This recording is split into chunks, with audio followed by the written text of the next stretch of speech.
بسم الله الرحمن الرحيم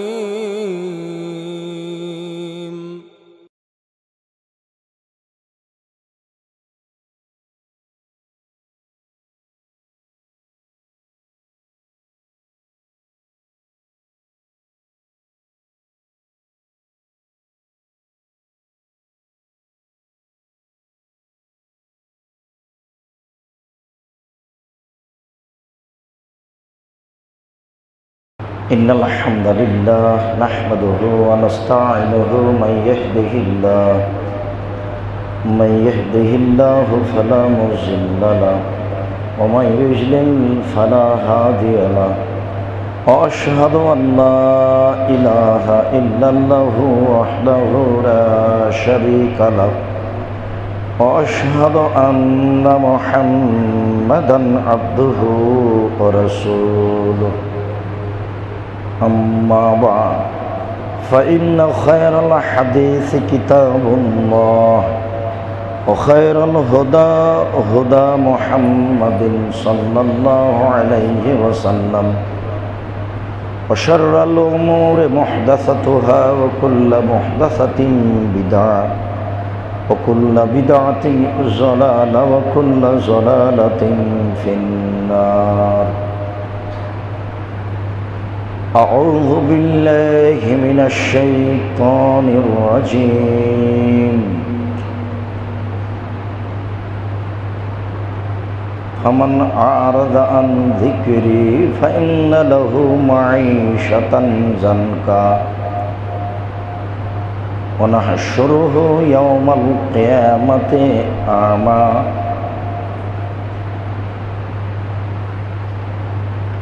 عن أبي هريرة رضي الله تعالى عنه قال قال رسول الله صلى الله عليه وسلم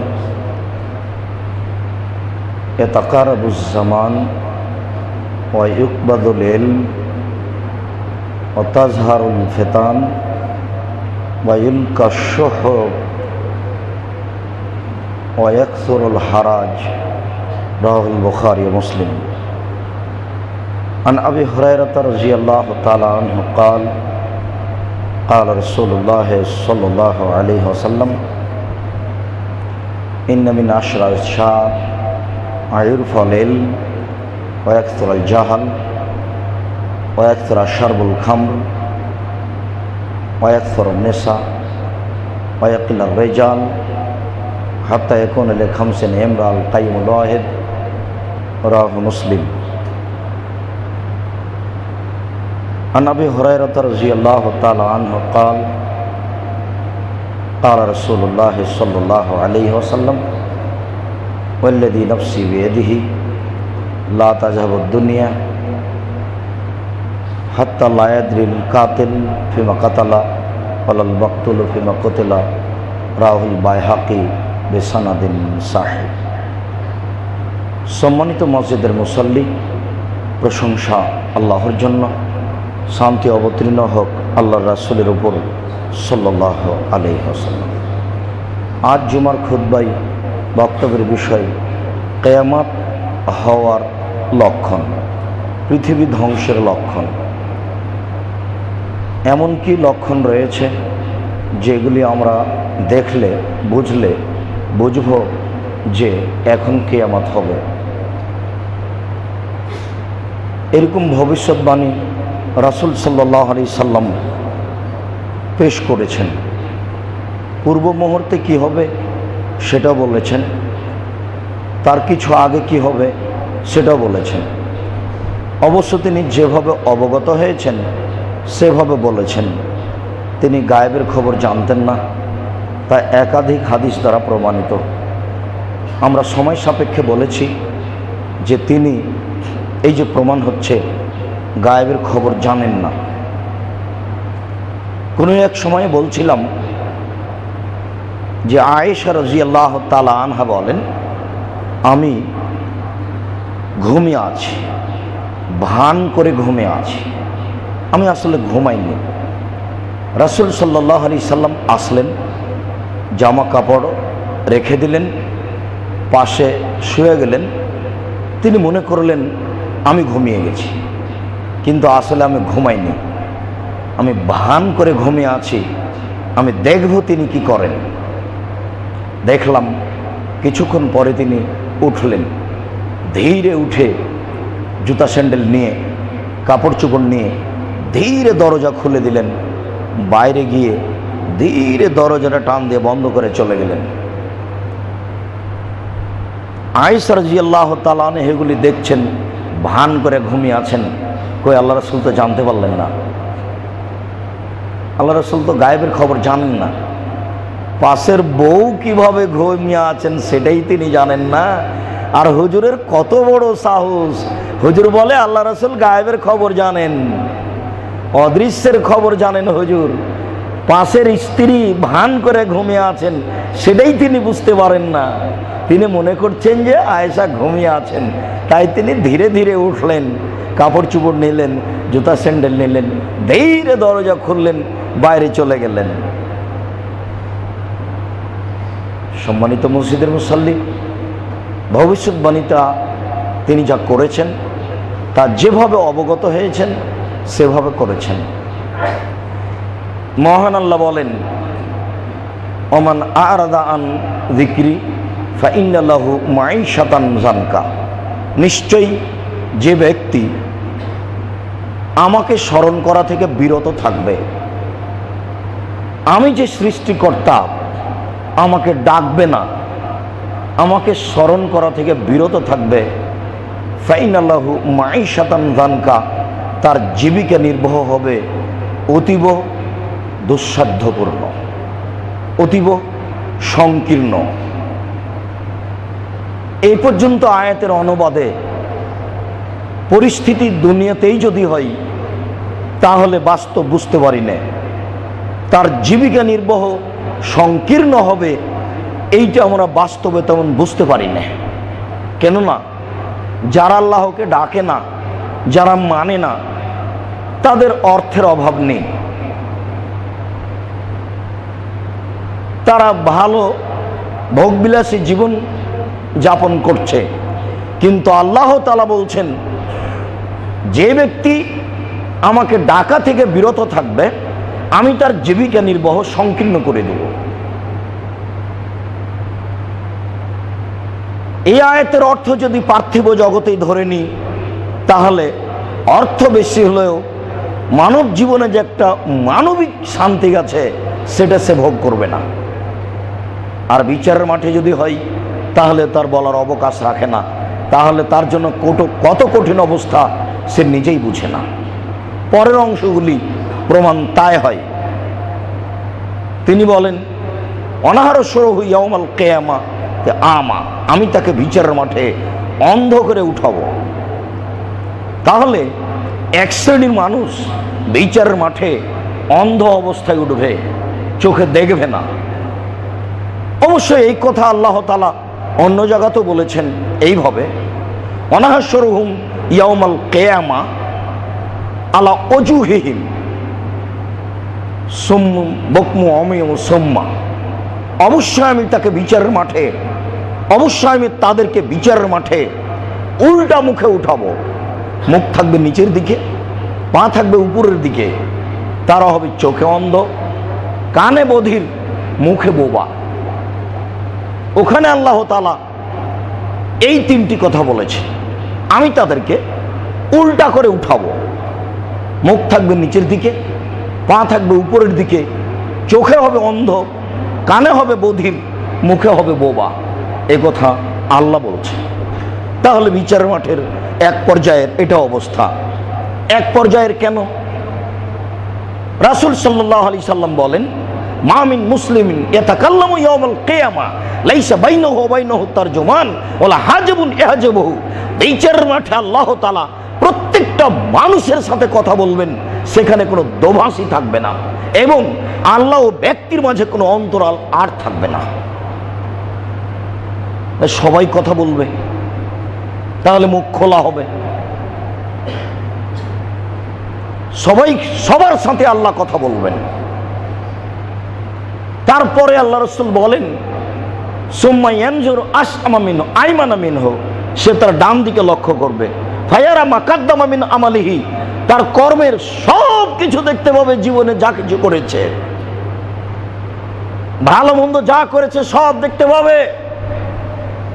কখন ভাবির সাথে গল্প করেছে অবস্থা দেখতে পাবে, কখন বান্ধবীর সাথে রিক্সায় উঠে চলে যাচ্ছে ওই অবস্থায় দেখতে পাবে, কখন কার গায়ে হাত লাগিয়েছে সেটা দেখতে পাবে, কোন অফিসে সুদের অঙ্ক কষেছে গোটা অফিসটা সহ দেখতে পাবে। দেখার পরে আর কোনো বুঝতে বাকি থাকবে না। যেমন একটা পত্র এক বন্ধু লিখেছিলেন আপনার কাছে, তারপর দেখার পরে বইয়ের ভিতরে রেখে দিয়েছেন, আর সেটা বলে মনে নাই। 20, 25, 30 বছর পরে ওই বইটা খুলে দেখছেন ওই পত্রটা, ওহো এই তো সে আমার আহমদ বন্ধুর পত্র, এই দীর্ঘ সময় আপনার মনে ছিল না। দেখার সাথে সাথে বলছেন এই পত্র সেই পত্র যেটা প্রায় 30 বছর আগে আমার বন্ধু লিখে পাঠিয়েছিল লন্ডন থেকে। দেখার সাথে সাথে সব মনে হয়ে গেল, দেখার সাথে সাথে সব কর্ম বুঝতে পারবেন, এই কর্ম সেই কর্ম সবাই বুঝতে পারবে, কাউকে বলা লাগবে না। তারপরে আল্লাহ রাসূল বলেন সুম্মা ইয়ানজুর আশমা মিনহু ফায়ারা মা কাদ্দামা মিন আমালিহি, সে বাম দিকে লক্ষ্য করবে, তার সব কর্ম দেখতে পাবে, তাহলে বিচারের মাঠে এক পর্যায়ে চক্ষু থাকবে। অত্র দুটি আয়াতের বিবরণে বুঝতে পারছি আল্লাহ তাআলা বলেন আমি তাকে অন্ধ করে বিচারের মাঠে উঠাবো। ব্যক্তি বলবে কালা রব্বি লেমা হাসারতানি আমা, হে আমার প্রতিপালক তুমি আমাকে অন্ধ করে উঠালে কেন? কাদ কুনতু বসীরা, আমি তো চক্ষুওয়ালা ছিলাম, আমি তো চোখে দুনিয়াতে দেখছিলাম, তুমি আজকে বিচারের মাঠে আমাকে অন্ধ করে উঠাচ্ছ কেন? আগের আয়াতে বোঝা গেল যে আমি তাকে বধির বোবা অন্ধ করে উঠাবো। এখানে বোঝা যাচ্ছে যে সে কথা বলবে, তাহলে তখন মুখ খুলে দেওয়া হবে। আবার আল্লাহ অন্য জায়গাতে বলেছেন আল ইয়াউমা নাফতিমু আলা আফওয়াহিহিম, আজ আমি তাদের মুখ সিলাই করে দেব।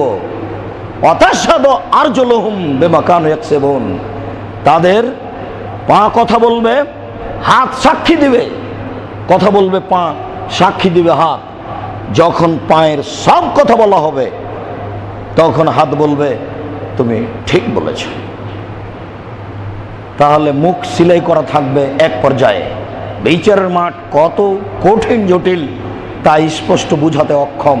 কবর যত কঠিন, কিয়ামত তার চেয়ে অনেক বেশি কঠিন। কিয়ামত যত কঠিন, জাহান্নাম তার চেয়ে অনেক অনেক অনেক বেশি কঠিন। জাতিকে কি দিয়ে বুঝাই কবর কত কঠিন, কিয়ামত কত কঠিন, জাহান্নাম কত কঠিন।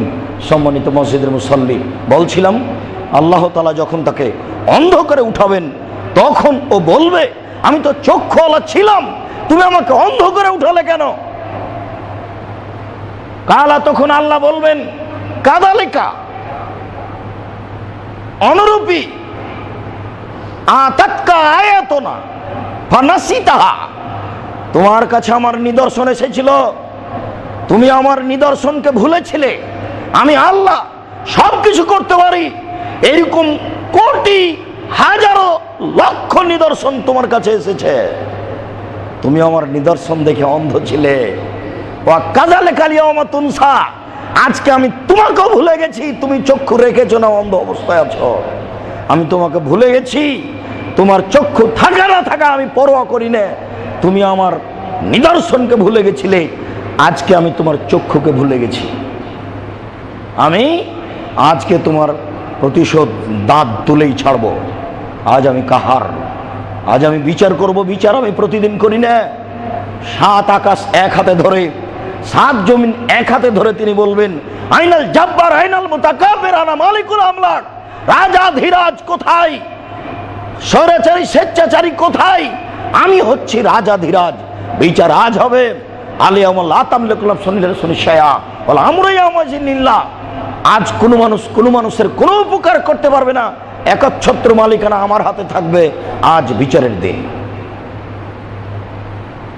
একদিন আমাকে ভুলে গেছিলে, আমি যে আল্লাহ এটা স্মরণ করনি, আজ তোমাকে ভুলে গেছি। তুমি অন্ধ অবস্থায় আছো না চক্ষু অবস্থায় আছো, এটা আমার দেখার বিষয় নয়। সম্মানিত মসজিদের মুসল্লি, বিচারের মাঠ বড় কঠিন। বিচারের মাঠ আসার পূর্বে আল্লাহ তাআলা কিছু নিদর্শন পেশ করেছেন। বড় নিদর্শন সময় সাপেক্ষে আমরা পেশ করব। আমরা কিছু ছোট নিদর্শন পেশ করার চেষ্টা করি। আবু হুরায়রা রাদিয়াল্লাহু তাআলা আনহু বলেন, রাসূল সাল্লাল্লাহু আলাইহি ওয়াসাল্লাম বলেছেন, ইয়াতাকারাবুজ জামান, যুগ জামানা ঘন হয়ে যাবে। এই তো সেই দিন 2000 সাল, আজ দেখি 2015। এই তো সেদিন 2005, আজ দেখি 2015। রাসূল সাল্লাল্লাহু আলাইহি ওয়াসাল্লাম বলছেন, ইয়াতাকারাবুজ জামান, যুগ ঘন হয়ে যাবে, কাছাকাছি হয়ে যাবে, দেখতে না দেখতেই বছর শেষ। এই কথা তো রাসূল সাল্লাল্লাহু আলাইহি ওয়াসাল্লাম বলেছেন। কিভাবে আমি আর আপনি বুঝছি? মানুষই বুঝবে, পশু প্রাণী বুঝবে না। আর পশু প্রাণীর বুঝার প্রয়োজনও নেই। পশু প্রাণীর জাহান্নাম জান্নাত নেই, কাজের এইগুলি তাদের বুঝার প্রয়োজনও নেই। মানুষই বুঝবে, বিচার মানুষেরই হবে। ইয়াতাকারাবুজ জামান। তারপরে তিনি বললেন, ওয়ায়ুকবাদুল ইলম, বিদ্যা তুলে নেওয়া হবে। মানুষ বিদ্যা নিয়ে চলবে না, বিদ্যা উঠিয়ে নেওয়া হবে। অবাক, আপনি অবাক হবেন, আশ্চর্য। এটা হয় কি করে? পঞ্চম শ্রেণীর শরীর চর্চা বই পড়েন, সপ্তম অষ্টম শ্রেণীর নবম শ্রেণীর শরীর চর্চা বই পড়েন। বইয়ে লেখা আছে একজন মেয়ের স্তন কিভাবে বড় হয়, কিভাবে হায়েজ হয়, কিভাবে ছেলের লিঙ্গ বড় হয়। এইসব কথাগুলি ছাত্র ছাত্রী, শিক্ষক শিক্ষিকা একসাথে বসে পড়বে। বলুন, আপনি শিক্ষিত মানুষ এই কলম লিখতে পারে? এটা অসম্ভব হতে পারে না। এটা পশুই পারে, এটা মানবহীন মানুষই পারে। যার মানবতা নেই, যার বোধগম্য নেই, যার বোধোদয় নেই, যার হিতাহিত জ্ঞান নেই, যে রাজশাহী চাঁপাই নবাবগঞ্জের ভাষাতে অমানুষ, সেই এই কলম লিখতে পারে, মানুষ পারে না। কাপুরুষ সন্তান, তোমাকে আমি বলিনি এই বই তুমি টয়লেট পেপার হিসেবে ব্যবহার করো, তাহলে তুমি এই বইয়ের উচিত শিক্ষা দিতে পারো। এই বই জাতির শিক্ষা দিতে পারে না, এই বই জাতির কল্যাণ আনতে পারে না। 6-7 ছাত্রছাত্রী স্তন কিভাবে বড় হয় সেইটা তাকে ছাত্রছাত্রী, শিক্ষক শিক্ষক ক্লাস নিয়ে চর্চা করবে। তুমি কি ধর্মকে পাগল পেয়েছ? তুমি কি মানুষ ভাবছো যে পশু হয়ে গেছে? আরে পশু এত নিচে নামেনি। অবশ্য আল্লাহ এ কথা বলেছেন, আল্লাহ বলেছেন মানুষ খারাপ হতে হতে হতে হতে কাল আনাম, পশু হয়ে যাবে। আচ্ছা, এই পর্যন্তই তো আল্লাহ থেকে যেতে পারতেন, তো আল্লাহ এরপর নেমে গেলেন, দিয়ে বলছেন যে বাল হওয়া আজাল, তার চেয়ে খারাপ। বলেন তো দেখি, তার চেয়ে খারাপ কোনটা? আগের বাক্য তো হয়ে গেল, আল্লাহ বললেন যে মানুষ খারাপ হতে হতে হতে পশু হয়ে যাবে, কুকুর শিরগাল হয়ে যাবে। আচ্ছা, এই পর্যন্ত হলেই তো অনেক হয়ে গেল। এরপরে আল্লাহ পরের স্তরে আরো এক ধাপ নিচে নেমে বলছেন বাল হওয়া যাও, তার চেয়ে খারাপ। আচ্ছা, সেইটা কোনটা? সেটা হলো এইটা। আশ্চর্য, বেটার কলম আছে, ও বাল্য বিবাহ দেখাচ্ছে পত্রিকায়। রংপুর কুড়িগ্রামে আমেনা নামে মেয়ের বিবাহ হলো বাল্য অবস্থায়। স্বামীর ঘরে গিয়ে ঘর রক্তাক্ত হলো, বিছানা কাটা হলো। ভাবি সকালে ভাবির কাছে কান্নাকাটি করে বলল, ভাবি আমার এই অবস্থা। তখন ভাবি চোখ টিপি দিয়ে বলছে যে এরকমই হয়, ধৈর্য ধারণ করো। বিকেলে নিজের ভাবি আসলো, নিজের ভাবির সামনে কান্নাকাটি করে বলল, তখন ভাবিও বলল যে ধৈর্য ধারণ করো। এগুলো কথা কলমে লিখে মানুষকে জানাচ্ছে বাল্য বিবাহ চলবে না। তাই দেখেছেন আপনি, মানুষ যে বিদ্যাহীন হবে, মানুষ যে মূর্খ হবে, মানুষ যে বন্য হবে, মানুষ যে বর্বর হবে, মানুষ যে অসভ্য হবে, তার এগুলি জাজল্য প্রবণ। আপনাকে আমি কি দিয়ে বুঝাই? মুহাম্মদ সাল্লাল্লাহু আলাইহি সাল্লাম যখন বিবাহ করেন তখন তার বয়স 40 বছর, আর যাকে করেছেন তার নাম আয়েশা, তখন তার বয়স 6 বছর। ধর্মকে পাগল পেয়েছে, ওনাকে বিদ্বান, ওকে যে বিদ্বান বলে সেও পশু। দেখি কোন মায়ের বেটা এমন জন্ম নিয়েছে যাকে বিদ্বান বলতে পারে। একে ধর্মকে পাগল পেয়েছেন আপনি। রাসূল সাল্লাল্লাহু আলাইহি ওয়াসাল্লাম বলেছেন বিদ্যা উঠে যাবে। আপনাকে আমি বুঝাতে পারলাম না বিদ্যা উঠে যাবে এর অর্থ কি। মানুষ এগুলি কলমে লিখতে পারে। পড়েন আপনি শরীর চর্চা বই, যে বই কি করে হলো এটা? কবি কি করে লিখতে পারে যে আগডুম বাগডুম ঘোড়াডুম সাজে? লেখক কি করে লিখতে পারে যে এত মানুষ মারা গেল, অমুক এরকম তমুক এরকম? লেখক এই কথা লিখতে পারে যা 2 দিন আগে ছিল। কি ছিল? হঠাৎ একদিন দুরন্ত ডালপিটা আবুল কাসেম ফজলুল হকের পিতা বলেন তার মায়ের সামনে, তোমার এই ছেলেকে কুমিরে খাবে। তোমার ছেলে ঘন্টার ঘন্টা নদীতে সাঁতার কাটে, পাশে কুমির ভাসে, তোমার এই ছেলেকে কুমিরে খাবে। মায়ে বলেন কে কুলক্ষণে কথা বলেন, আমার ছেলে বেঁচে থাকলে দেশ থেকে কুমির তাড়াবে। কুমির হলো ইংরেজ, মা যেমন বেটা তেমন। এর নাম কলম। এ তো কয়দিন আগেকার কলম। এটে একদিন পিতা দেখেন টেবিল দিয়ে বই নিচ্ছেন আর ছুঁড়ে মারছেন। টাচ করে পিতা হাতটা ধরে নিয়ে বলছেন, এই বেটা বই ছুঁড়ে মারছো কেন? আব্বা ওসব বই দিয়ে কি হবে? কেন? ওই বই আমি পড়েছি। পড়েছ? বলো তো দেখি 10-এর পাতায় কি আছে, 20-এর পাতায় কি আছে, 30-এর পাতায় কি আছে। হুবহু ছেলে বলতে লাগলো, হ্যাঁ তুমি একদিন মানুষের মতো মানুষ হবে। এই জীবনই ছেলে কিছু শিখতে পারে। আগডুম বাগডুমে কি শিখতে পারে বুঝাতে পারলাম না জাতিকে। কোরআন হাদিস আমরাই ভালো বুঝতে পারিনি, হয়তো বা বুঝতে পারলে জাতিকে কিছু বুঝাতে পারতাম। শতকরা 98 থেকে 99 জন মসজিদের ইমামই হচ্ছে মূর্খ মানুষ। তার উপরন্ত খুতবা আরবিতে দিতে হবে, বাংলায় চলবে না। ধর্মকে পাগল পেয়েছে। বলেন এসব লোকগুলো জুমার খুতবা শুনতে এসেছে, ও আরবিতে খুতবা দিলে কি বুঝবে? অথচ আল্লাহ বলছেন প্রত্যেক জাতির কাছে তার স্বভাষাতে আমি নবী পাঠিয়েছি।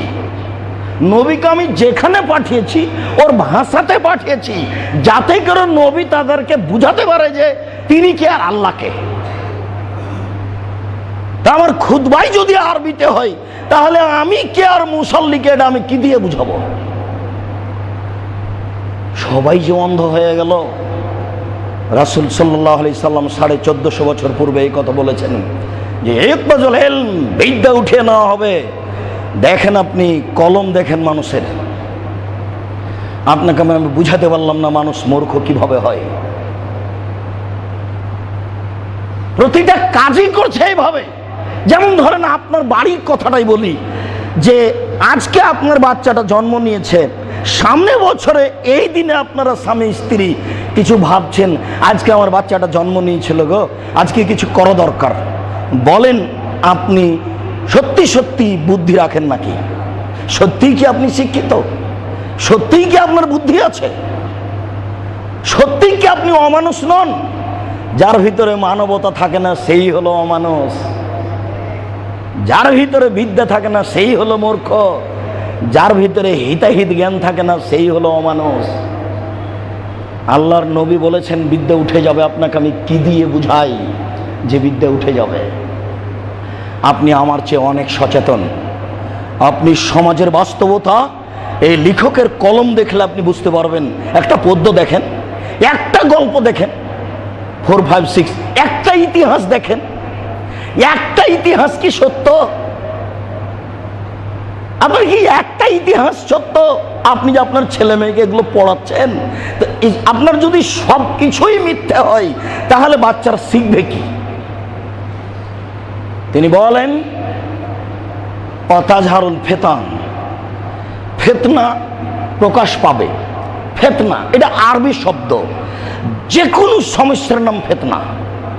মসজিদে মারামারি ফেতনা, মাদ্রাসায় মারামারি ফেতনা, রাস্তাঘাটে মারামারি ফেতনা, এগুলো সব ফেতনা। রাসূল সাল্লাল্লাহু আলাইহি সাল্লাম বললেন ওয়াইলকা শহ, মানুষের উপরে কৃপণতা চাপিয়ে দেওয়া হবে। যে অনুপাতে টাকা ইনকাম করছে সেই অনুপাতে দান খায়রাত করবে না। আমরা বলি না যে তাদের সব কিছুই মন্দ, তারা এদেশে ধর্মের নামে রাজনীতি করছে, করুক, তবে তাদের একটা নীতি আছে যে যত টাকা ইনকাম করছে ইনকাম অনুপাতে দান থাকতে হবে। বুঝতে পারলেন না কথা? মনে হয় এয়ানত কত টাকা আয় করে আয় অনুপাতে ইয়ানত থাকতে হবে। ওরা ওটা দান রাখেনি নাম, ওটা নাম রেখেছে আরবি ইয়ানত। তার মানে মানুষ তার আয় অনুযায়ী দান করবে না, মানুষ কৃপণ হবেই, এ কথা তিনি বলেছেন। ওয়াকসরাল হারাজ, মারামারি বেড়ে যাবে। যখন মানুষ সমাজে আর বিদ্যা থাকবে না, তখনই মানুষ মারামারি করবে। বিদ্যা না থাকার ফল এটাই যে মানুষ সমাজে আর ভালোভাবে থাকবে না, পরস্পরে সবাই মারামারি করবে। যেহেতু কেউ শিক্ষিত নেই, কারোর কাছে বিদ্যা নেই, তখন সমাজের লোক আর কেউ ভালো থাকবে না। আবু হুরায়রা রাদিয়াল্লাহু তাআলা আনহু বলেন, রাসূল সাল্লাল্লাহু আলাইহি ওয়াসাল্লাম বলেছেন, ইন্না মিন আসরাতিশ সাত, নিশ্চয়ই পৃথিবী ধ্বংসের লক্ষণ এক, এর ফলে বিদ্যা তুলে নেওয়া হবে। বিদ্যা মানুষ সমাজে থাকবে না, বিদ্যা তুলে নেওয়া হবে। তিনি প্রথমেই এই বাক্যটা বললেন যে বিদ্যা তুলে নেওয়া হবে। যত কর্ম সমাজে আছে সব জায়গাতে আপনি হাত দিয়ে দেখেন, এটাও কাজ বুদ্ধিমানের নয়, এটাও কাজ শিক্ষিত মানুষের নয়, এটাও কাজ শিক্ষিত মানুষের নয়। তাহলে শিক্ষিত মানুষই নাই সমাজে। এক নম্বরে বললেন এর ফলে বিদ্যা তুলে নেওয়া হবে। তারপরে তিনি বললেন ওয়ানজিলুল জাহাল, মূর্খতা বর্ষণ হবে। এই বাক্য কি দিয়ে বুঝাবো? আমরা তো জানি যে বৃষ্টি বর্ষণ হয়। রাসূল সাল্লাল্লাহু আলাইহি ওয়াসাল্লাম বলছেন যে মানুষের উপরে মূর্খতা বর্ষণ হবে। তো মূর্খতা যদি মানুষের উপরে বর্ষণ হয়, তা আপনি বলেন আপনি মানুষের মধ্যে ভালো পাবেন কি করে? শিক্ষা যে জাতির মেরুদণ্ড, কিন্তু জাতি যদি না বুঝে যে কোনটা শিক্ষা, তাহলে আপনার কাছে কি করে ভালোটা আসতে পারে? রাসূল সাল্লাল্লাহু আলাইহি ওয়াসাল্লাম বললেন, মান কানাল্লাহু ওয়ালিদা ফাআল্লামা ফাসানা তালিমাহা ওয়াদ্দাবা ফাসানা তাদিবাহা। কারো যদি বাড়িতে কাজের মেয়ে থাকে, সে তাকে যেন শিখিয়ে দেয়, সুন্দর শিক্ষা দেয়, তাহলে সব শিক্ষা সুন্দর নয়। ওয়াদ্দাবাহা ফাসানা তাদিবাহা, সে যেন তাকে শিষ্টাচার শিখিয়ে দেয়, সুন্দর শিষ্টাচার শিখিয়ে দেয়, তাহলে বোঝা যাচ্ছে যে সব শিষ্টাচার সুন্দর নয়। দৃষ্টান্ত স্বরূপ আপনাকে বলা আছে যে আমাকে ছেলেটা এক গ্লাস পানি দিল, আমি বললাম জাযাকাল্লাহ খায়র, এটা একটা আদর্শ শিষ্টাচার। আর আপনাকে এক গ্লাস পানি দিল, আপনি বললেন থ্যাংক ইউ, ওটাও একটা শিষ্টাচার। বলেন কোনটা ভালো? মানুষ রাসূল সাল্লাল্লাহু আলাইহি ওয়াসাল্লামের শিষ্টাচারকে ছাড়বেই, এই কথা রাসূল সাল্লাল্লাহু আলাইহি ওয়াসাল্লাম বলছেন। তিনি বলছেন মানুষের উপরে মূর্খতা বর্ষণ হবে। তো মূর্খতা যদি মানুষের কাছে, মানুষের উপরে বর্ষণ হয়, তাহলে সেখানে শিক্ষা থাকতে পারে কি করে? তিনি বলেন ওয়াকসুরা শারবুল খামরে, মদ পান বেশি হয়ে যাবে। বিড়ি, তামাক, জর্দা, সিগারেট, গুল খায় না কে, এরকম মানুষ খুঁজে কম পাওয়া যাবে। আলেম ওলামা, হাজি গাজি, সব দেশ বিদেশ সব মানুষ এই আপনার নেশাদার দ্রব্য পান করাতে এত আগাবে যে ওয়াকসুরা শারবুল খামরে, নেশাদার দ্রব্য পান করতে মানুষ এত আগ্রহী হবে যে প্রায় এরকম হয়ে যাবে। ওয়াকিল্লার রেজাল, পুরুষ কমে যাবে, এই কথা তিনি বলেছেন। ওয়াকসুরান নিসা, মহিলা বেশি হয়ে যাবে। হাত্তা ইয়াকুনা লি খামসিনা ইমরাল কাইয়ুমুল ওয়াহিদ, একজন পুরুষের অধীনে থাকবে 50 জন নারী। কিভাবে থাকবে এই কথা রাসূল সাল্লাল্লাহু আলাইহি ওয়াসাল্লাম বলেননি। বিদ্বানগণ বলতে চাচ্ছেন যে এটা হতে পারে যে নারীর সাথে জেনা বেশি হবে। তখন বিদ্বানগণ বলছেন আরবি ভাষাতে কতগুলি শব্দ বেশি বোঝানোর জন্য ব্যবহার হয়, সংখ্যা বোঝানোর জন্য নয়। তার একটা 50, তার একটা 70। এই 70 যখন কোন জায়গাতে আল্লাহ রাসূল বলবেন, তখন 70টা সংখ্যা নয়, তখন হলো হাজার হাজার। যখন কোন জায়গাতে আল্লাহ রাসূল 50 বলবেন, তখন 50টা সংখ্যা নয়, তখন এটা হলো হাজার হাজার, লক্ষ, বেহিসাব। কত মানুষের সাথে মানুষের জেনার সম্পর্ক হবে, তাও নিজেও হিসাব পাবে না যে এতদিন আমি কত নারীর সাথে জেনা করেছি। সেটা আপনাদের বিশ্ববিদ্যালয় 100 জন হলে তার নাম হলো সেঞ্চুরি। ছি ছি ছি ছি ছি, এটা নাকি বিশ্ববিদ্যালয়, এটা নাকি বিদ্যালয়। বলুন আপনার ভাইস চ্যান্সেলর টাকা নিয়ে শিক্ষক নিয়োগ করে কিনা? বলুন আপনার ভাইস চ্যান্সেলর শিক্ষিত? যেখানে যাবেন সেখানে আপনি মূর্খ, বদ, প্রতারক মানুষ পাবেন। একটু পরেই বলছি। রাসূল সাল্লাল্লাহু আলাইহি সাল্লাম বললেন, নারী বেশি হয়ে যাবে, একজন পুরুষের অধীনে থাকবে 50 জন নারী। হয়তো বা এগুলো এমনটা হতে পারে যে খালা বিধবা হয়েছেন তাই বোনের ছেলের কাছে এসেছেন, মা বিধবা হয়েছেন তাই ছেলের কাছে এসেছেন, ফুফু বিধবা হয়েছেন তাই ছেলের কাছে এসেছেন। এই দিকে এসে অনেক হয়ে যাবে, এই কথা রাসূল সাল্লাল্লাহু আলাইহি সাল্লাম বলেছেন। এটাও হতে পারে বিদ্বানগণ এ কথা বলতে চাচ্ছেন এই বাক্যের ব্যাখ্যা করতে গিয়ে। তবে আলোচনা পর্যালোচনায় এটাই বুঝে নিতে হবে যে অবৈধ সম্পর্কে বেড়ে যাবে অনেক, অসংখ্য। এই কথা রাসূল সাল্লাল্লাহু আলাইহি সাল্লাম বলেছেন। অন্য হাদিস অনুপাতে এটাই হয়। আবু হুরায়রা রাদিয়াল্লাহু তাআলা আনহু বলেন, রাসূল সাল্লাল্লাহু আলাইহি ওয়াসাল্লাম বলেছেন, ওয়াল্লাযী নাফসি বিয়াদিহি, আমি আল্লাহর নবী আল্লাহর কসম করে বলছি, আমি মুহাম্মদ আল্লাহর কসম করে বলছি, লা তাযহাবুদ দুনিয়া, দুনিয়া ধ্বংস হবে না অতদিন পর্যন্ত, হাত্তা ইয়াতি আলাইকুম ইয়ামুন, যতদিন পর্যন্ত ওই সময়গুলি তোমাদের উপরে না এসেছে, লা ইয়াদরিল কাতিল ফিমা কাতালা ওয়ালাল মাকতুলু ফিমা কুতিলা, হত্যাকারী বুঝবে না কেন আমি মারছি, নিহত ব্যক্তি বুঝবে না কেন আমি মরলাম। ওরকম দিন আসার পূর্ব পর্যন্ত কিয়ামত হচ্ছে না। যে মারবে সে নিজেই জানে না যে আমি একে মারছি কেন, আর যে মারা যাচ্ছে সে বুঝতে পারে না ব্যাপারটা কি, এ আমাকে মারছে কেন।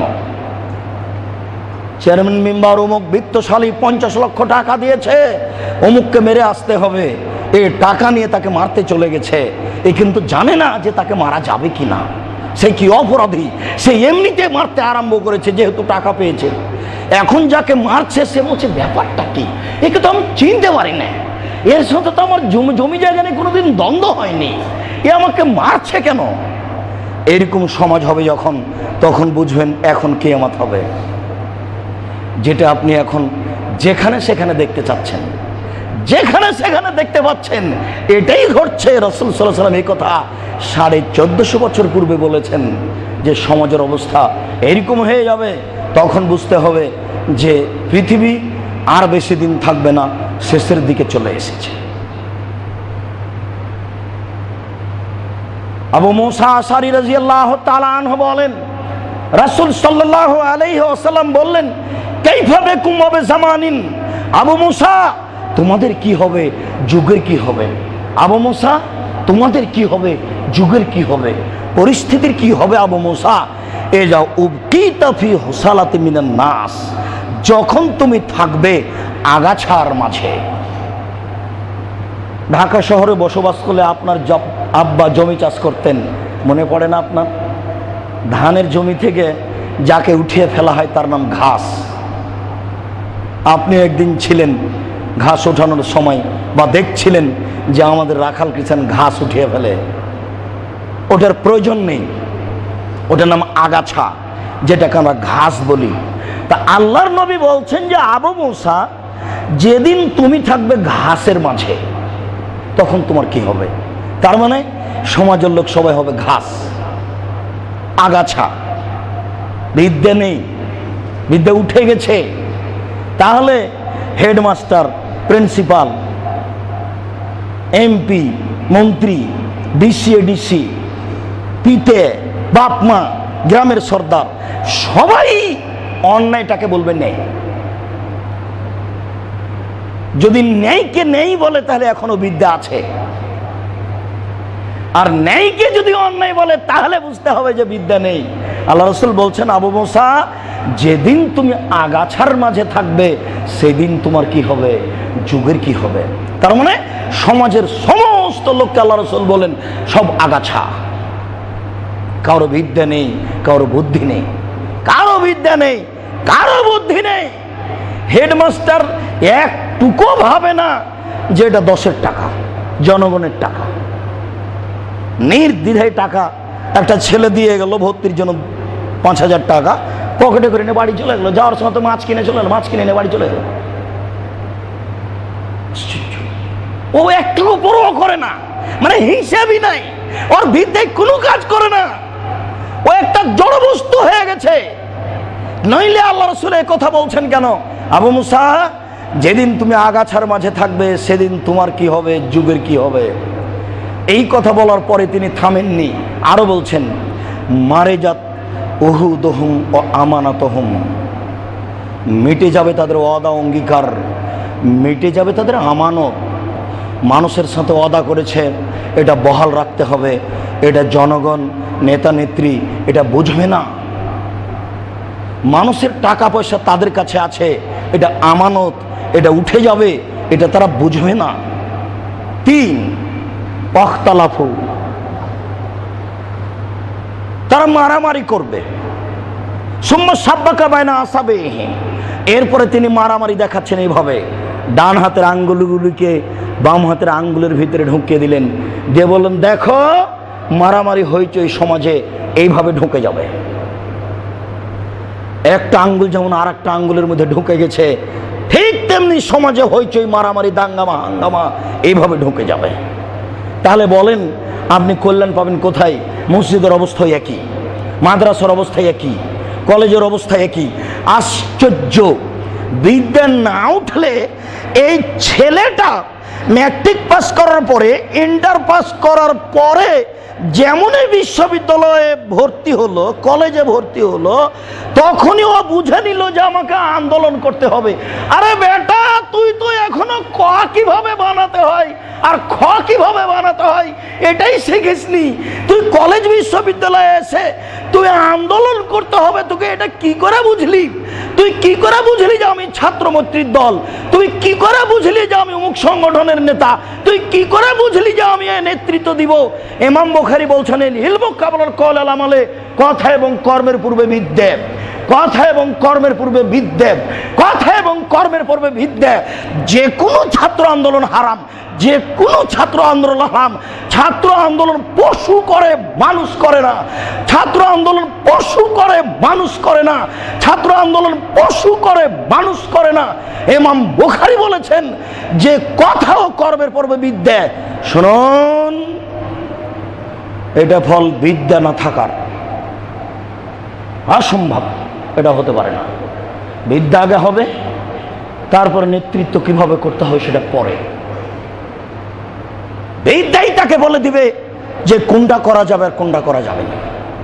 সে কোনো বিদ্যাই শিখেনি, তার মা তাকে, তার বাপ তাকে টাকা দিয়ে পাঠিয়েছে বিশ্ববিদ্যালয়ে, আর ও এখানে এসে মাতাবুরি করছে আর মারামারি করছে।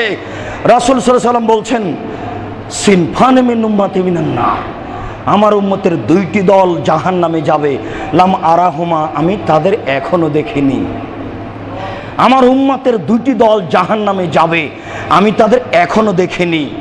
কওমুন বিয়াদিহিম সিয়াতুন, তার এক শ্রেণীর মানুষ, তাদের হাতে থাকবে লাঠি, ইয়াজরুমনা বিহান্নাস, তারা মানুষকে লাঠি চার্জ করবে। দেখেন পেপার পত্রিকায়, দেখেন কলেজের অবস্থা, দেখেন বিশ্ববিদ্যালয়ের অবস্থা।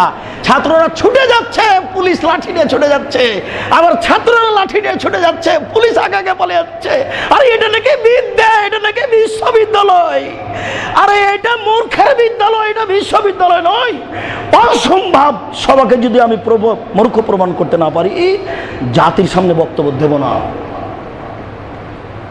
সম্মানিত মসজিদের মুসল্লি, আপনাকে আমি কি দিয়ে বুঝাই বিদ্যে উঠে যাবে, মূর্খতা বর্ষণ হবে? রাসূল সাল্লাল্লাহু আলাইহি ওয়াসাল্লাম বলছেন, আমার উম্মতের 2টি দল জাহান্নামে যাবে, আমি তাদের এখনো দেখিনি। তার এক শ্রেণীর মানুষ হচ্ছে যাদের হাতে থাকবে লাঠি, লাঠি চার্জ করবে, মানুষকে পিটাবে। আর এক শ্রেণীর মানুষ হচ্ছে মহিলা, নেশাউন কাসিয়াতুন, মহিলা কাপড় পরে থাকবে, আর এতুন উলঙ্গ, মমিলাতুন, পুরুষকে নিজের দিকে আকৃষ্ট করবে, মায়লাতুন, তারা নিজেরা আকৃষ্ট হবে। লায়েদ খোল্লান জান্নাত, ওরা জান্নাতে যাবে না। জান্নাতে তো যাবে না, যাবে না, জান্নাতের গন্ধও পাবে না। এ হলো এক দল, ও হলো ওই দল, আমি ওদের এখনো দেখিনি। এই কথা মুহাম্মদ সাল্লাল্লাহু আলাইহি ওয়াসাল্লাম বললেন, হাদিস মুসলিম। বিবেচনা করুন। আল্লাহ আমাদের বুঝার তৌফিক দান করুন। আল্লাহুম্মা আমিন। আল্লাহুম্মা সাল্লি আলাইহি, আল্লাহুম্মা বারিক আলাইহি।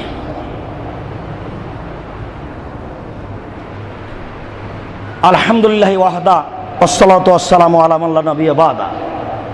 আবু হুরায়রা রাদিয়াল্লাহু তাআলা আনহু বলেন, রাসূল সাল্লাল্লাহু আলাইহি ওয়াসাল্লাম বলেছেন, ইয়াতি আলাইকুম সানাওয়াতুন খাদাআতুন, অচিরেই তোমাদের উপরে এমন একটা সময় চলে আসছে, পুরো সময়টা প্রতারণায় পরিপূর্ণ। আমি অনুবাদক, 1450 বছর পূর্বে তিনি যেটা বলেছেন আমি ওই আরবিটা বাংলা করে শোনাচ্ছি। তিনি বলছেন, অচিরেই তোমাদের উপরে এমন একটা সময় চলে আসবে, বছর চলে আসবে, গোটা সময়টা, গোটা বছরটা খাদাআতুন, প্রতারণায় পরিপূর্ণ। প্রতারণা, হেড মাওলানা প্রতারক, হেডমাস্টার প্রতারক, প্রিন্সিপাল প্রতারক, ভাইস চ্যান্সেলর প্রতারক, মেম্বার প্রতারক, চেয়ারম্যান প্রতারক, এমপি মন্ত্রী প্রতারক, ডিসি ম্যাজিস্ট্রেট প্রতারক, টিওনিয়নো প্রতারক, গ্রাম্য সর্দার প্রতারক, মসজিদের মুতল্লি প্রতারক, মাদ্রাসার সভাপতি প্রতারক। যেখানে যাবেন, আমি দুঃখিত বুঝাতে পারলাম না, হাদিস পড়ে আছে 1450 বছর থেকে।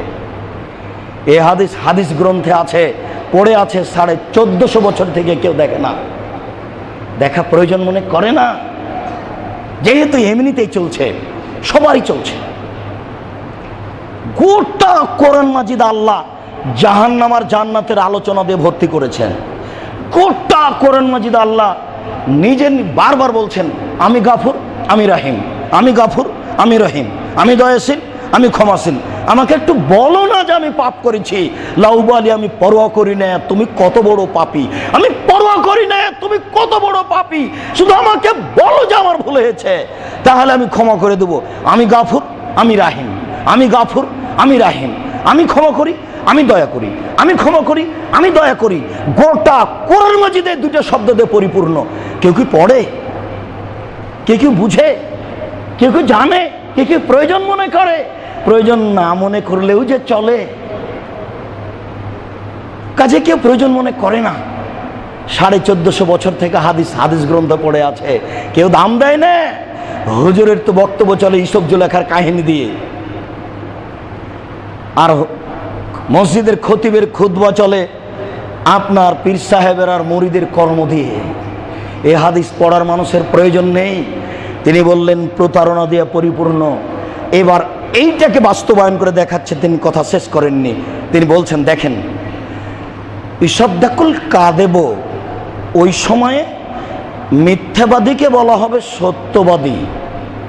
ওয়া ইউকাযযাবু সাদেকো, সত্যবাদীকে বলা হবে মিথ্যাবাদী। ওয়া ইউতামানুল খায়েনো, আত্মসাৎকারীকে বলা হবে আমানতদার। ওয়া ইউখাওয়ানুল আমিনো,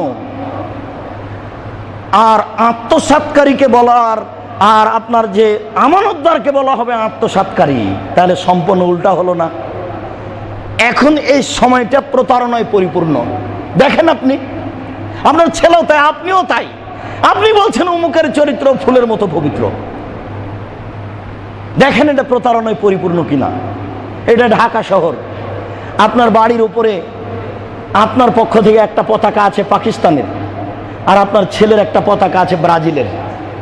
বলেন আপনারা বাপ বেটা কতটুকু শিক্ষিত? বলেন আপনার ছেলে বলতে পারে যে আমি কতটুকু শিক্ষিত? ও কি চিনে ব্রাজিলকে? অথচ খাই পায়খানা করে দিন কাটাই। রাসূল সাল্লাল্লাহু আলাইহি ওয়াসাল্লাম বলছেন, আমি বুঝাতে পারলাম না, এটা আমাদের ব্যর্থতা। এই জন্য আমি যখন তখন আল্লাহকে বলি, আল্লাহ আমাদের দিয়ে যদি না চলে, তো এরকম দাম্ভিক ক্ষমতাশীল বিদ্যান জাতির সামনে পেশ করো যে জেল সলি ফাঁসির 5 পয়সা দাম দেবে না। তোমার বলা কথাগুলি ব্যর্থহীন কণ্ঠে জাতির সামনে পেশ করবে। কি হবে? তাকদিরে যা আছে হবে। এরকম বলিষ্ঠ মানুষ নিয়ে আসো। আর যদি আমাদের দিয়ে খিদমত নিতে চাও, তাহলে আমাদেরকে জাতির সামনে গ্রহণীয় করো। আমরা যেন এরকম বলতে পারি। না হলে হাদিস তো 1450 বছর থেকে পড়ে আছে। তোমার নবী তো 1450 বছর পূর্বে বলেছেন, সানাওয়াতুন খাদাআতুন, পুরো সময় প্রতারণায় পরিপূর্ণ। তো সময় প্রতারণায় পরিপূর্ণের বাস্তবতা কিভাবে হয়? সত্যবাদীকে বলা হবে মিথ্যাবাদী, মিথ্যাবাদীকে বলা হবে সত্যবাদী, আত্মসাৎকারীকে বলা হবে আমানতদার, আর আমানতদারকে বলা হবে আত্মসাৎকারী।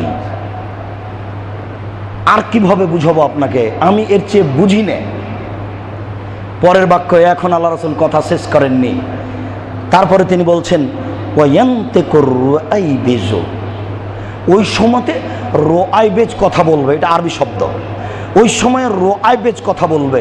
তখন সাহাবীগণ বলছেন ওমা হুয়া রোআইবেজ, রোআইবেজ কি জিনিস, এটা তো বুঝতে পারলাম না আল্লাহ রাসূল, এটা দিয়ে আমাদেরকে কি বলতে চাইলেন? তখন তিনি বলছেন যে এখনো আর রাজুল তাফেল আমরিল আম্মা, জনগণের নেতৃত্ব দিবে ইতর শ্রেণীর মানুষ, জনগণের মুখে কথা বলবে ইতর শ্রেণীর মানুষ। আর রাজুল তাফেও, তাফেও আরবি শব্দ, যেই জেলার যেই এলাকার সবচেয়ে নিম্নমানের ভাষা, সেই ভাষাটা হলো তাফেহুন। তাই আমি এই হাদিসটা অনুবাদ করে বোঝানোর সময় বলার চেষ্টা করি, এই হাদিসের অর্থ হলো এই, রাজশাহী চাঁপাইনবাবগঞ্জের ভাষায় ছোট লোকের বাচ্চা, ছোট লোক যখন সমাজে কথা বলবে তখন বুঝতে হবে এখনই সময় প্রতারণায় পরিপূর্ণ। রংপুর গাইবান্ধা গোবিন্দগঞ্জের ভাষায় যখন বেন্যার বাচ্চা সমাজে, বেন্যার বাচ্চা বেন্যা যখন সমাজে নেতৃত্ব দিবে তখন বুঝতে হবে যে এটাই হচ্ছে প্রতারণায় পরিপূর্ণ সময়। কোনো কোনো দেশে, অন্য অন্য জেলায়, জামালপুর যায় আপনার ময়মনসিংহ, এসব জেলায় যখন মানুষ কথা বলবে, কে ফকিন্নির বাচ্চা ফকিন্নি। আমি আপনাকে সব এলাকার ভাষা বুঝি না, আমি আমার এলাকার কথা আর আমার শ্বশুরবাড়ি এলাকা রংপুর গাইবান্ধা, সেই দুটা জিনিস দিয়ে বুঝালাম। আপনাকে বুঝাতে চাইলাম আল্লাহ রাসূল বলেছেন যে এই ভাষাটা সারা পৃথিবীর, তাদের এলাকার সবচেয়ে নিম্ন শ্রেণীর মানুষকে বোঝানোর জন্য এই আরবিতে। ওই লোকটা যখন সমাজে নেতৃত্ব দিবে তখন বুঝতে হবে যে এখন সময় প্রতারণায় পরিপূর্ণ। আল্লাহ তুমি আমাদের বুঝানোর এবং বুঝার তৌফিক দান করো। আল্লাহুম্মা আমিন। আল্লাহুম্মা সাল্লি আলাইহি, আল্লাহুম্মা বারিক আলাইহি।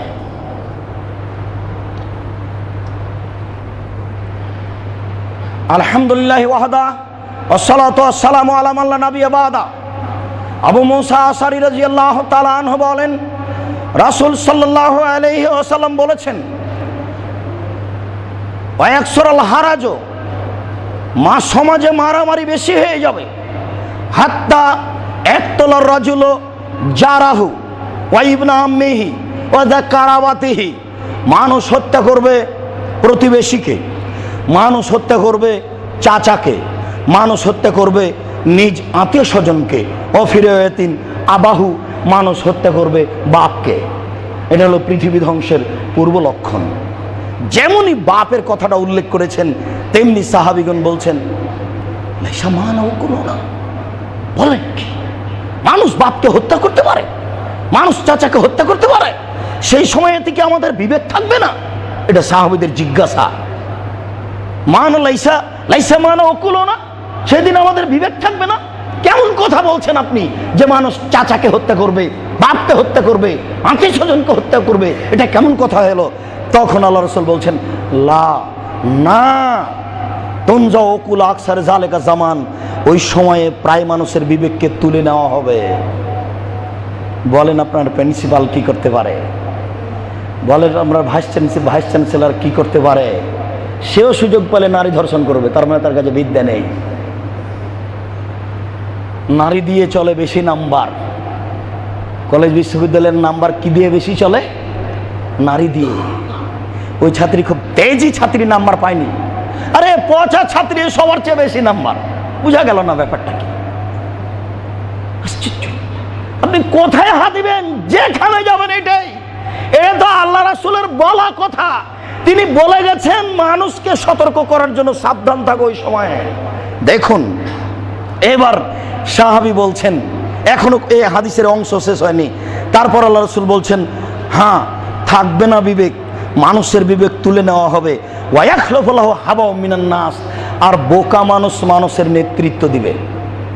যারা সমাজে নেতৃত্ব দেবে যে কোনো স্তরে, যত স্তর আছে, মেডিকেল হোক আর জেল হোক, জেল সুপার, মেডিকেল সুপার, বড় ডাক্তার লন্ডন থেকে পড়াশোনা করে এসেছে, ও আস্ত জালেম,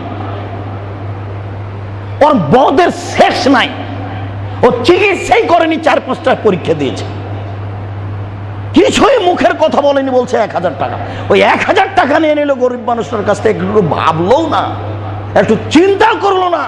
সে একজন বড় ডাক্তার, কত বড় মানুষ, সে একজন জেল সুপার, কত বড় মানুষ, সে একজন ভাইস চ্যান্সেলর, কত বড় মানুষ, সে একজন দেশের দায়িত্বশীল, কত বড় মানুষ।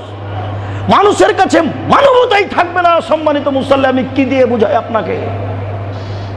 রাসূল সাল্লাল্লাহু আলাইহি সাল্লাম বললেন, সমাজের নেতৃত্ব দিবে বোকা মানুষ, একেবারে নিম্ন শ্রেণীর মানুষ। তখন সাহাবীগণ বলছেন, আবু মুসা বলছেন, তা মরনি, বলেন তাহলে আমি কি করব? এবার আমার আপনার কথা আসছে। তাহলে সবাই যদি এরকম হয়, সময় যদি প্রতারণায় পরিপূর্ণ থাকে, তাহলে আমি আর আপনি কি করব? আমাদের তো কোনো বাঁচার পথ বের করতে হবে। তখন আল্লাহ রাসূল বলছেন, আচ্ছা ঠিক আছে, আলজেম বাইতাক, বাড়িতে থাকো, জরুরি প্রয়োজন ছাড়া বাড়ির বাইরে যাওয়া না। এটা হলো 1 নম্বর পরামর্শ। আমি কিন্তু পরামর্শ দিইনি আপনাকে, এই ভাষা আরবি, বলেছেন মুহাম্মদ সাল্লাল্লাহু আলাইহি ওয়াসাল্লাম, আমি আপনাকে শোনালাম অনুবাদ করে। 2, আমলেক আলাইকা লেসানাক, মুখ বন্ধ করো, কথা বলবো না, কথা বললে ফাঁসি হবে, কথা বললেই ফাঁসি হবে। তুমি খালি বলে দেখো যে 30,000 না 30 লাখ, ওইটা 30,000 না 30 লাখ। মানুষই যদি 7 কোটি হয়, তাহলে 30 লাখ কি এইখানে আছে নাকি? বললেই ফাঁসি হবে, মুখ বন্ধ রাখো। 3, খুজমা তারিফ দামা তুনকেরও, বিবেচনা করে যেটা ভালো লাগছে শুধু সেটা নিবা, আর একটু যেখানে অস্পষ্ট হচ্ছে সেটা ছেড়ে দিবা। এই পর্যন্ত বলার পরে তিনি বলছেন,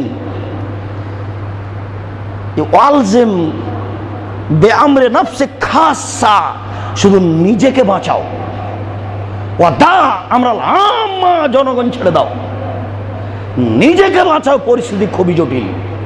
এটা পরামর্শ দিলেন। আপনাকে পরামর্শ কেমন লাগলো তা আমি বলতে পারছি না। আমি তার পরামর্শ আপনার সামনে পেশ করলাম। সাহাবী বললেন, আচ্ছা মানুষই যদি এমন হয়, তাহলে আমরা কি করব? কিছু বলবেন তো, কি করব? তখন আল্লাহ রাসূল বললেন, আচ্ছা ঠিক আছে, বাড়িতে থাকো। 2, মুখ বন্ধ করো। 3, ভালোটা গ্রহণ করো, মন্দটা ছাড়ো। 4, নিজেকে বাঁচাও। 5, জনগণ ত্যাগ করো। জনগণের কাছে গেলে জনগণ তোমার কথা শুনবে না, তার মানে ও মূর্খ। তুমি যদি বলতে যাও, তাহলে উল্টা তোমাকে উচিত সাজা দিবে। তুমি বলতেই যাও না। রাসূল সাল্লাল্লাহু আলাইহি সাল্লাম এইভাবে পরামর্শ দিলেন। সম্মানিত মসজিদের মুসল্লি, সময় হয়তো পার হয়ে গেছে। আমাদের আজকের আলোচনায় আরও অতীব গুরুত্বপূর্ণ একটি হাদিস ছিল, সেটুকু অংশ স্বাভাবিক দ্রুত বলেই শেষ করি। হুযায়ফা রাদিয়াল্লাহু তাআলা আনহু বলেন, রাসূল সাল্লাল্লাহু আলাইহি সাল্লামকে জনগণ জিজ্ঞাসা করত কল্যাণ সম্পর্কে। খালি জনগণ বলতো, কিসে জান্নাত পাবো, কি হলে ভালো হবে, কিভাবে ভালো চলবো, জনগণ এটা জিজ্ঞাসা করত। আমি হুযায়ফা আল্লাহ রাসূলকে জিজ্ঞাসা করতাম বিপদ সম্পর্কে। বিপদ সংকেত কি? মাখাফাতা ইউদ্রে কানে। আমি এই ভয় করতাম যে কোনটা বিপদ আমাকে ধরে নেবে, কোনটা বিপদ আমাকে ধরে নেবে। অতএব ভয়ানক বিপজ্জনক জিনিসগুলো আমি জেনে রাখি, আমার জানা থাকলে সেটা আমাকে ধরতে পারবে না। তা আমি একদিন জিজ্ঞাসা করলাম, আল্লাহ রাসূল, ইন্না কুন্না ফি জাহিলিয়াতিন শাররিন, আমরা ছিলাম পাপের মধ্যে, অনিষ্টের মধ্যে। ফাজানাল্লাহু তাআলা বিহাযাল খাইরে, আল্লাহ আমাদেরকে কল্যাণ দিয়েছেন। কোরআন মাজিদ আমার, ইসলাম আমাদের, আমরা ভালো আছি। হাল বাদা হাজাল খাইরে বিন শাররিন, এই ভালোর পরে কি খারাপ আসবে? কারণ হ্যাঁ, এই ভালোর পরে খারাপ আসবে। সাহাবীর যুগ, তাবির যুগ ভালো, এরপরে খারাপ আসবে। তখন সাহাবী বলছেন, হাল বাদা জালেকা শাররিন খাইরিন, তো ওই খারাপের পরে কি ভালো আসবে? সিরিয়াল দেখেন, ওই খারাপের পরে কি ভালো আসবে? কারণ হ্যাঁ, ওই খারাপের পরে ভালো আসবে। ফিহে দেখানুন, ভালো হবে ঘোলাটে। হুজুর বিপাকে মাওলানা সাহেব বিপাকে, ভালো হবে ঘোলাটে। তখন হুযায়ফা বলছে, ওমা দেখানো ঘোলাটে আবার কি? ইসলাম কি ঘোলাটে হয় নাকি? যেমন এক শ্রেণীর মানুষ বলছে, জেনারেল শিক্ষিত, হুজুর কত খারাপ গো, ও একজনে এই কথা বলছে, ও আরেকজনে এই কথা বলছে, ওদের কথাতেই মিল নেই। এই কথা সেই কালেও সাহাবিগণ বলেছেন। হুযায়ফা বলছেন, ওমা দেখানো ঘোলাটা আবার কি জিনিস? কোরআন মাজিদ ঘোলাটা হয় নাকি? ইসলাম ঘোলাটা হয় নাকি? কথা বুঝতে পারলাম না, ঘোলাটা কি জিনিস? তখন আল্লাহ রাসূল বলছেন, শোনো, কওমুন ইসতুন্না বিগাইরি সুন্নতি ওয়া ইয়াদুনু বিগাইরি হাদিয়াতি, জনগণ আমার সুন্নাত ছেড়ে দিয়ে অন্য সুন্নাত ধরে নিয়ে বলবে এটাই রাসূলের সুন্নাত। জনগণ আমার আদর্শ ছেড়ে দিয়ে অন্য আদর্শ ধরে নিয়ে বলবে এটাই রাসূলের আদর্শ সুন্নাত। আল্লাহুম্মা সাল্লি আলা সাইয়্যিদিনা নাবিয়িনা মাওলানা মুহাম্মদ, এটা রাসূলের সুন্নাত নয়। দুরূদে ইব্রাহিম রাসূলের সুন্নাত, নগদ আপনার সামনে। আল্লাহ রাসূল মসজিদে নববীর উপর দিয়ে পায়ে হেঁটে চলে গেলেন ঈদের নামাজ পড়ার জন্য ফাঁকা জায়গায়, খোলা মাঠে। আবার ঢাকায় ঈদগাহ মাঠকে বানাচ্ছে ওটা নাকি বাসর ঘর। ঈদের মাঠ নাকি বাসর ঘর, ওখানে বউ থাকবে, জামাই থাকবে, জামাই বেটি থাকবে। আল্লাহ রাসূল বলেন, আমার সুন্নাত ছেড়ে দিয়ে জনগণ অন্য সুন্নাত ধরে বলবে এটা রাসূলের সুন্নাত। আমার আদর্শ ছেড়ে দিয়ে অন্য আদর্শ ধরে বলবে এটাই রাসূলের আদর্শ। আর রাসূলের আদর্শ হচ্ছে মোবাইল অন করে বলতে হবে আসসালামু আলাইকুম। মানুষ হ্যালো বলে কি করে? হ্যালো বলে কুকুরকে ডাকে। আমার আদর্শ ছেড়ে দিয়ে অন্য আদর্শ গ্রহণ করে বলবে এটাই রাসূলের আদর্শ। তখন সাহাবী বলছেন যে হাল বাদা জালেকাল খায়রে মিন শাররিন, আল্লাহ রাসূল এই ঘোলাটে ভালোর পরে কি খারাপ আসবে? থামছেন না। তখন বলছেন, হ্যাঁ, দুআতুন আলা আবওয়াবি জাহান্নাম, বক্তারা থাকবে জাহান্নামের দরজায়, যারা নেতা সমাজের তারা থাকবে জাহান্নামের দরজায়, যারাই তাদের ডাকে সাড়া দিবে তারাই তাদেরকে জাহান্নামে দিয়ে দিবে। তখন হুযায়ফা বলছেন, সিফুম লানা, কথা বুঝিয়ে বলেন, বক্তা জাহান্নামী মানে কি কথা এটা? নেতা জাহান্নামী মানে কি কথা এটা? ঘুম থেকে উঠে দেখলেন মাওলানা সাহেব এটা নাকি ধর্ম, ঘুম নাকি ধর্ম। আশ্চর্য, মালফুজাতে ইলিয়াস, স্বপ্নে যেটা দেখলেন সেটা নাকি ধর্ম, অথচ নগদ কোরআন মাজিদ আছে। এক গ্লাস পানি পান করলে 5টা বিধান লাগে, স্বপ্ন ধর্ম হয় কি করে? এটা বুঝিয়ে বলেন, কথা বুঝলাম না। তখন আল্লাহ রাসূল বলছেন, হুমবিল জিলদাতিনা ওয়া ইয়াতাকাল্লামুনা বিআলসানাতিনা, ও সব জনগণ, ও সব আলেম, ও সব নেতা সবাই কোরআন মাজিদ পড়ে দলিল দিবে, আমার হাদিস পড়ে দলিল দিবে নিজ নিজ পক্ষে। আমার সামনে একবারে চাঁপাইনবাবগঞ্জ নরেন্দ্রপুর গ্রামে কোরআন মাজিদ খুলে বলছেন, এই দেখেন আল্লাহ বলেছেন ভোট দিতে হবে। নাউজুবিল্লাহ। আরে খ্রিস্টান আব্রাহাম লিঙ্কনের কাল্পনিক পদ্ধতি ভোট, এটা কোরআন মাজিদে আসলো কি করে যে ভোট দিতে হবে? কোরআন মাজিদ খুলে দেখাচ্ছে গো, কোরআন মাজিদ খুলে দেখাচ্ছে। আল্লাহ রাসূল বলছেন তাই তারা আমার ভাষায় কথা বলবে। তখন সাহাবী বলছেন, ফামাতা আমনু মিন আদরাকানি জালেকা, আলেম ওলামাই যদি এমন হয় তাহলে আমি কি করব? এবার আপনার আমার বাঁচার পথ। তখন আল্লাহ রাসূল বললেন, তালজাম জামাত আল মুসলিমিন ইমামাহুম, ওই সময় একটা সঠিক দল, সঠিক দলনেতা খুঁজে নাও। তখন সাহাবী বলছেন, ফাইন লাকুন জামাতুন আলা ইমাম, যদি সঠিক দল, সঠিক দলনেতা খুঁজে না পাই তাহলে কি করব? তখন আল্লাহ রাসূল বললেন, ওয়ান তাজলা বিআসরি শাজারে হাত্তা ইউদরিকাল মাউত, তুমি গাছের আড়ে লুকিয়ে থাকো, ওখানেই মরে যাও, তুমি ভ্রান্ত দলে যাবা না। গাছের আড়ে লুকিয়ে থাকো, ওখানে মরে যাও, ভ্রান্ত দলে যাবা না। বুখারী মুসলিম। এ হাদিসের বিস্তারিত বিবরণ সময় সাপেক্ষে বলবো। আল্লাহ তুমি আমাদেরকে কিয়ামতের পূর্ব লক্ষণ বুঝার তৌফিক দান করো, বিষয়গুলি থেকে আমাদেরকে সতর্ক সাবধান থাকার তৌফিক দান করো। আল্লাহ আমাদের যারা মারা গেছে তুমি তাদের কবরের শাস্তি মাফ করো। আমরা যারা অসুস্থ তুমি তাদের আরোগ্য দান করো। আমরা যারা বেঁচে আছি তুমি তাদেরকে তোমার রাসূলের পদ্ধতি অনুযায়ী চলার তৌফিক দান করো। কিয়ামতের পূর্ব লক্ষণ বুঝে সতর্ক সাবধান থাকার তৌফিক দান করো। এ দাবি, এ দাওয়া তোমার দরবারে রেখে আজকের জুমার খুতবা এখানে শেষ করলাম। সাল্লাল্লাহু আলাইহি ওয়াসাল্লাম।